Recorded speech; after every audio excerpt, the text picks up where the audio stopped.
When I first looked at Joomla, I wondered if this really was the right tool for me.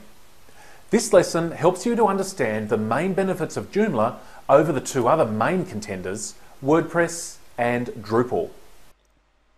Here are the main points that attracted me to Joomla. It is free.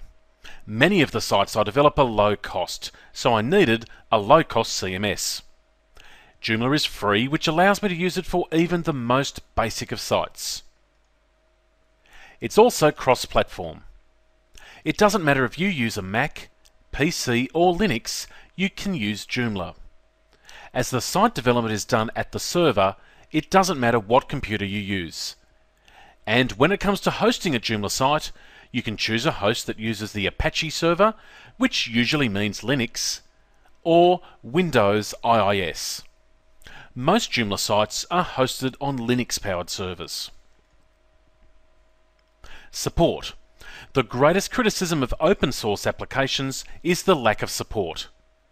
Joomla has an extremely large user base, which means there are a lot of people available to answer your questions at the Joomla forum. If you really get stuck, there are commercial support providers and you can outsource your project to thousands of keen developers. Long history. As there are so many CMS products available, some of them do disappear very quickly. If you make the wrong choice, you're stuck with software that has no support or ongoing development. Joomla is here for the long term and has a history dating back to 2000. There are loads of extensions. Extensions are programs created by third parties that extend the functionality of Joomla. Examples include shopping carts, photo galleries, and membership sites. There are thousands of Joomla extensions available, so when you need to add functionality to your site, there is a good chance that a solution already exists. Secure. By itself, Joomla is very secure. However, like any software, you need to keep it updated. When I weighed up these benefits, Joomla looked like a good option. But what about other popular content management systems? There are two big contenders, Drupal and WordPress. Drupal is along the same lines as Joomla. WordPress is more directed to blogging, but these days it can do a lot more. Now, there's nothing like a software comparison to spark a debate, and as you would expect, I am somewhat biased towards Joomla, but I will try to be objective. There are actually some really good features in these other products. The first thing I'll point out is the amount of search interest between the three. Let's take a look at a tool called Google Insights. This report displays the amount of interest in the search terms Joomla, WordPress, and Drupal over time in Google. The blue line is Joomla, WordPress is red, and Drupal is orange. When I first used this argument, Joomla had a clear lead over the others, but now the interest in WordPress is clearly the highest of the three. Drupal is a fair way behind. Now, to be fair, this doesn't prove much. Joomla and WordPress could be terrible products that happen to be well marketed and therefore attracts interest. But I like to use this as a starting point because it provides a broad overview of the interest in the product.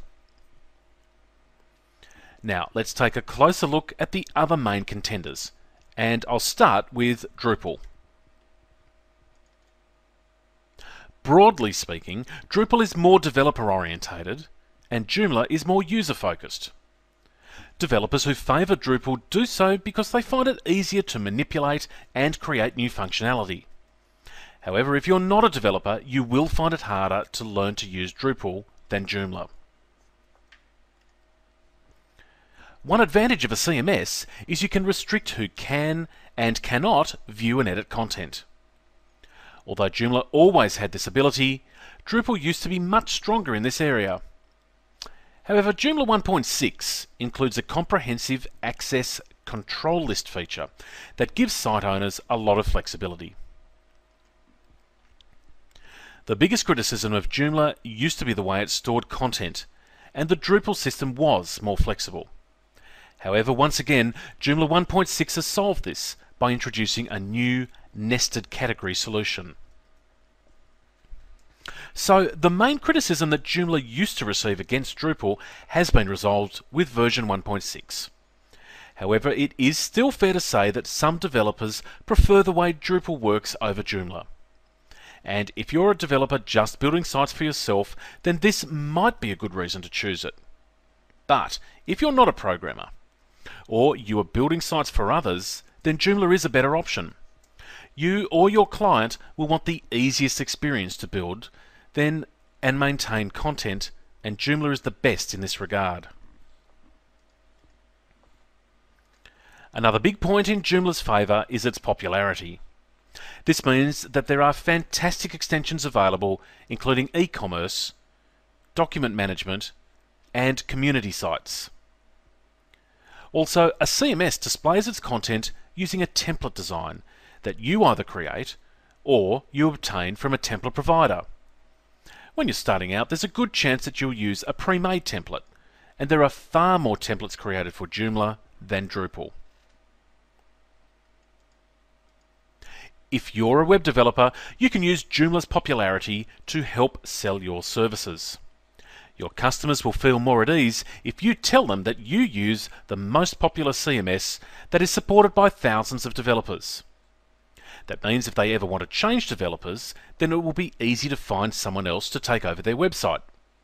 Now, of course, you don't want to lose their business in the future, and the whole point of using Joomla is so they can manage their own site. But this assurance will help you win more business.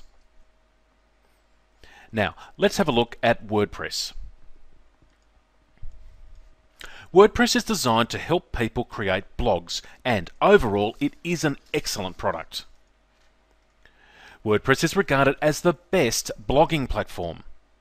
Joomla can be used really successfully as a blog, but to take advantage of advanced blogging features, you do need to get some extensions.